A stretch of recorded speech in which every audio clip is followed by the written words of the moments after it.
Three, two, one.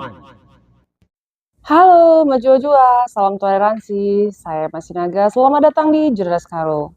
Teman-teman, kasus mari bahas kali ini akan kita angkat dari sebuah peristiwa yang terjadi di tahun 2021, di mana pada peristiwa ini mengakibatkan hilangnya nyawa seorang gadis berusia 22 tahun, Adilia Sapitri Brusrubakti.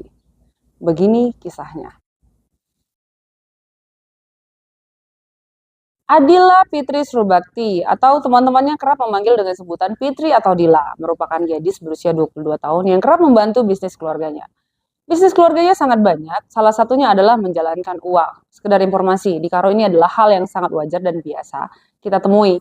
Jadi nasabah dan pemilik uang akan bertemu di satu titik kesepakatan di mana nanti sistem pembayarannya bisa harian, mingguan, atau bulanan. Itu tergantung masing-masing pihak membuat kesepakatannya. Nah, bisnis inilah yang dijalani oleh keluarga Dila.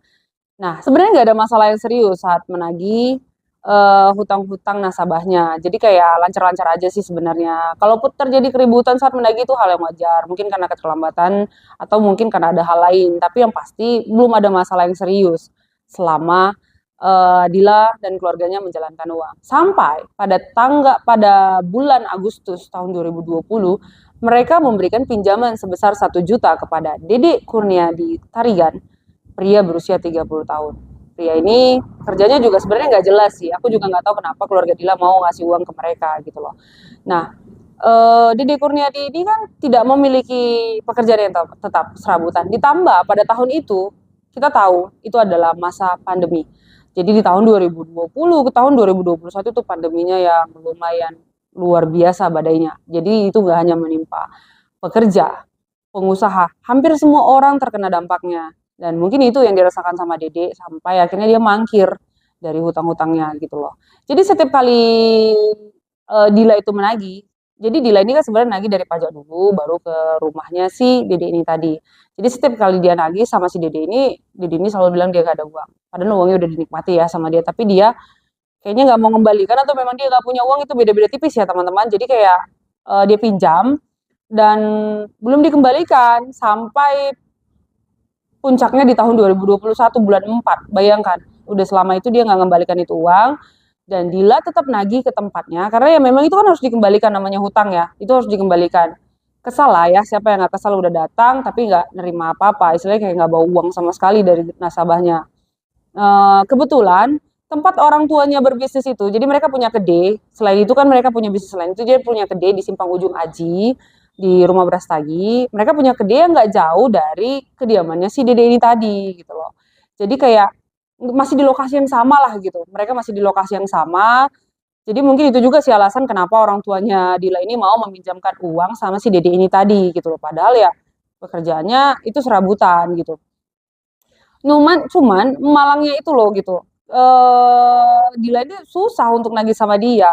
Jadi kayak setiap datang ke tempat dia itu uangnya itu nggak pernah ada teman-teman. Jadi kayak alasannya belum ada uang, alasannya macam-macam lah alasan dia. Jadi sampai di satu titik itu si Dila kesal, akhirnya dia marah-marah sama si keluarga Dede. Dan ya itu tadi, Dede dan keluarganya itu kan memang minjem ke keluarganya Dila. Jadi Dila ini fungsinya sebenarnya hanya untuk menagih utang-utang nasabahnya aja nih. Tapi si Dede ini kayak nggak terima gitu kan.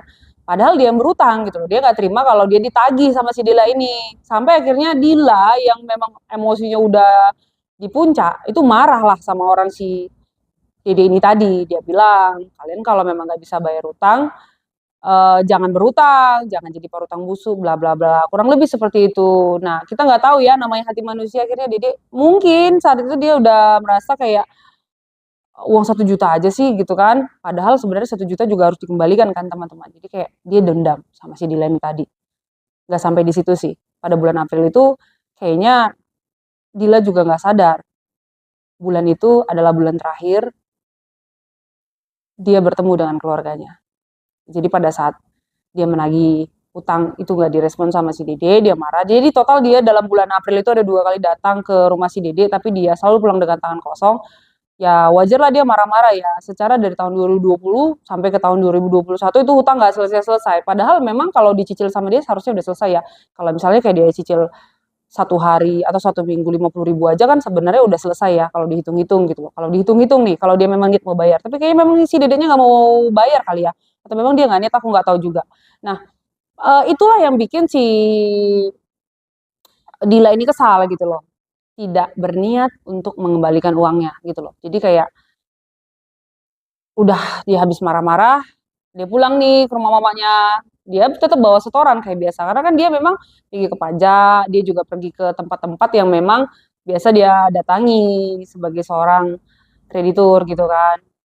Intinya si Dede ini kurang kooperatif sih menurut aku ya. Kenapa sih dia nggak niat bayar aja? Sekalipun memang pada saat itu pandemi, ya minimal cicil lah berapa dia mampu, 10.000 kek, 5.000 kek, berapa kek gitu. Selama dia niat untuk membayar, mungkin aku rasa yang punya uang juga pasti bakal ngerti gitu kan. Tapi memang dia nggak niat bayar uang kali ya. Nah, berjalan sama waktu tuh waktu terus berjalan, waktu terus berjalan. Akhirnya pada saat apa ya, Dila ini sudah melampiaskan kemarahannya pada keluarga Dede dan keluarganya lah ya, karena mereka memang satu paket itu minjem uang ke keluarga si Dila. Nah, Dila ini kan tinggal di rumah Brastagi, di desa rumah Brastagi. Nah, di Simpang Ujung Aji itu dia cuma punya gede. Nah, dia sering lewat dari situ malam untuk jemput orang tuanya yang habis berjualan. Jadi dia kadang-kadang kayak jualannya di situ, rumahnya di desa rumah Brastagi. Desa rumah Brastagi, Simpang Ujung Aji. Jadi itu beda ya teman-teman. Walaupun jaraknya sebenarnya nggak terlalu begitu jauh. Nah, dia malam itu pulang ke rumah orang tuanya seperti biasa dan di situ belum ada kejadian apa-apa. Sampai pada tanggal 9 bulan 4 di tahun 2021, Dede yang ternyata sudah dendam dengan Dila melancarkan aksinya. Teman-teman tahu? Dari pagi dia sudah menyiapkan sebilah pisau, mengasahnya. Bahkan dia menggerenda ujungnya untuk memastikan bahwa alat itu nantinya akan tertancap di tubuh Dila. Sampai jam 3 sore dia masih sibuk dengan persiapan-persiapannya. Dan jam 5 sore dia pergi ke Simpang Ujung Aji untuk menunggu Dila lewat dari situ. Jadi dia memang udah niat sih sebenarnya dari awal. Dia tahu Dila akan lewat dari situ dan dia selalu mengamatinya. Semenjak kejadian Dila marah-marah itu dia selalu mengamati lewat jalur lintasnya si Dila tadi. Dia menunggu tuh selama 2 jam, total lama itu selama 2 jam. Jadi sekitar jam 8 malam itu Dila melintas dari situ dan dia panggil tuh, "Kak, Kak," gitu loh. Jadi dia panggil, Dila masih nanya, "Nih kau siapa?" gitu kan. Karena kan posisinya pada saat itu dia memakai masker ya, masker wajah. Jadi tertutup wajahnya dan Dila tuh nggak mengenali si Dede tadi. Terus dia ngomong, dia buka maskernya, dia bilang, "Kak, ini aku anaknya Mak Ian." "Oh," jawab si Dila, "kau rupanya," gitu kan. Jadi setelah ternyata Dila kenal, dia bilang, "Yaudahlah kau aja yang bawa ini kereta. Gak usah lah kakak aja yang bonceng," kata si Dede. Nah, akhirnya Dede naik ke kereta si Dila nih, menggunakan Honda Vario. Oke, dia naik, dia bilang, "Kau mau kemana? Antarkan aku ke rumah si Putra, Kak." Nah, kebetulan itu memang searah ke kedainya si Dila tadi. Nah, pada saat si Dede tadi udah naik nih ke keretanya, dia duduk, ya kan, dia boncengan. Mereka masih sempat membuka obrolan. Jadi kayak si Dede tuh nanya, "Cepet Kak pulang ngutipnya?" "Iya, lagi nggak banyak kutipan," kata Dila gitu kan. Terus dia bilang, apa namanya, "Mau ngapain nih ke Ujung Aji, mau jemput Mama di Kedeh, karena tadi Mama baru pulang pesta." Gitulah. Akhirnya mereka ngobrol-ngobrol. Nah, pada saat mereka ngobrol itu sebenarnya Dede udah berniat untuk nikam si Dila ini tadi dari belakang ya, tapi itu dibatalkannya karena di belakang mereka itu ada angkot dan lampu sorotnya itu mengarah ke mereka. Jadi kayak Dede menahan apa namanya, menahan diri untuk tidak menikam. Jadi setelah angkot itu dilalui, Dede yang pada saat itu menggunakan jaket berwarna hitam mengeluarkan sebilah pisau dari kantong mohon maaf, dari kantong jaketnya, mengeluarkan sebilah pisau itu setelah angkot itu dilalui. Jadi kayak itu jalan udah gelap, udah nggak ada siapa-siapa yang lihat dan memang posisinya pada saat itu di situ memang nggak ada yang melintas sama sekali dan nggak ada penerangan lampu sama sekali ya teman-teman. Jadi dia kurang lebih jaraknya 150 meter lagi sampai, di situ dia menghujamkan pisau tadi ke punggung belakangnya. Panik, teriak dong ya si Dila, aduh gitu kan, teriak karena dia si Dede juga udah kebablasan untuk nikam dan dia udah merasa apa ya, udah terlanjur membalaskan dendamnya. Akhirnya dia turun dari sebelah sisi sebelah kiri dan dia menikam ke bagian dada teman-teman. Totalnya dia menikam ada 6 kali 6 kali, dan pisau terakhirnya itu dibiarkan tertancap di bagian dada karena dia udah panik, dia takut, dia lari ke perladangan, dia sembunyi di sana selama 1 malam. Sementara Dila itu masih meringis kesakitan dan dia masih sanggup. Itu luar biasanya Dila ya. Aku ngerasa itu kayak luar biasa, dengan 6 tusukan dia masih sanggup bawa sepeda motornya sampai ke kedainya, dan di situ dia manggil mamanya, teriak minta tolong, dan mamanya keluar panik, terkejut, mungkin perasaan yang nggak bisa diungkapkan pada saat itu gitu loh. Dia melihat anaknya sudah bersimbah darah, turun, dan dia masih sempat jumpain orang tuanya, dia masih sempat buka helm, dan dia masih sempat ngomong ke orang tuanya, aku ditikam, ya kan, dia masih sempat ngomong kayak gitu, dan dia cabut pisau itu dari dadanya tadi, dan dilap meroboh. Dengan cepat keluarganya dan orang-orang yang melihatnya itu melarikan si Dila tadi ke rumah sakit Evarina Brastagi. Dengan cepat dilarikan ke rumah sakit untuk mendapatkan penanganan secepatnya gitu loh. Tapi naas, setelah 30 menit penanganan, Dila harus mengembuskan napas terakhirnya di ruang ICU. Sungguh kejadian yang sangat memilukan. Dan setelah kejadian ini, adiknya Dinda nih langsung menghubungi abangnya Rizky Hidayat untuk memberitahu bahwa Dila tersusuk malam itu di Simpang Ujung Aji. Jadi kayak itu kejadiannya sekitar jam 9 malam ya teman-teman. Jadi kayak memang kondisinya gelap, memang benar-benar kayak tempat itu menakutkan aja menurut aku. Jadi dia menghubungin abangnya. Dila ini kan punya adik namanya Dinda. Nah dia menghubungin, si Dinda ini menghubungin abangnya Rizky Hidayat. Dia bilang, bang, Kak Dila kena tikam. Akhirnya Rizky yang mendapatkan informasi ini langsung membuat laporan ke Polres. Dari Polres diarahkan ke Tigapanah karena memang lokasi TKP-nya di situ. Nah, saat itu polisi langsung menanggapi laporannya dan langsung bergegas untuk mencari keterangan dan mulai keterangan saksi dan lain-lain. Sebenarnya kurang dari 24 jam polisi udah berhasil menangkap si Dede. Tapi teman-teman pasti penasaran kan, gimana nih si Dede bersembunyi sampai akhirnya dia bisa ditangkap. Nah, si Dede ini kan bersembunyi di peradangan masyarakat itu malam. Jadi pagi-pagi sekitar jam 7 dia cepat-cepat masih sempat ini dia balik rumah. Terus dia jalan ke Simpang 4 untuk menaiki bus murni ke desa Laudeleng. Nah, dia itu mau menjumpai istrinya yang ada di sana, yang kebetulan kerjanya itu di pelayan di desa itu gitu loh.